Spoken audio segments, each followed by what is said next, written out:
So hi everyone, today tuturuan ko po kayo kung paano gumamit ng Chrome annotation. Okay? Example, may meeting tayo, operations meeting. So ito, mag-join tayo. Okay. First, habang nag-load siya, ano ba yung Chrome annotation? Ito ay ibig sabihin ay ang pag-record ng ating meetings using sa Gemini. Okay. Dito pa lang sa meeting natin na to, bago tayo mag-join, okay, i-click na natin tong Gemini will take notes. Okay? Ulitin ko, bago tayo mag-join, i-click muna natin tong Gemini will take notes. Okay. Dito, pipili tayo ng dalawa. Okay?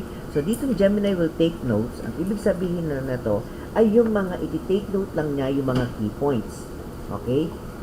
Ang ibig sabihin nito, example, kung may task na gagawin, okay? And then, yun lang yung i-record niya. Kung may schedule ka na ito yung gagawin mo, yun lang yung mga i-record niya. Itong transcribe naman is lahat ng napag-usapan natin, i-record niya yun from the start to finish. Even, yung kung kahit ano na pagkwentuhan natin, anong napag-usapan natin, even yung i-record na rin niya yun. Okay? So, yan.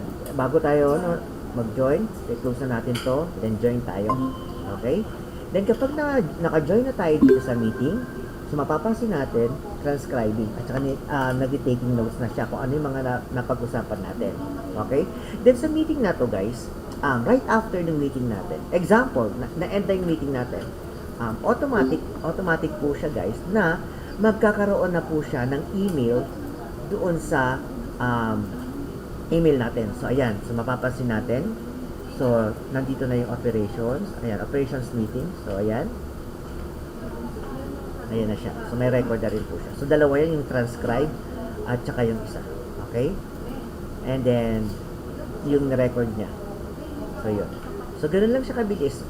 After meetings, mag-send siya kaagad ng email na, etong email na to, pwede mong isend doon sa mga ka-meetings mo rin. I believe na 97 to 98% tama yung mga sinabi niya lahat dito. Okay? So, thank you everyone. That's it.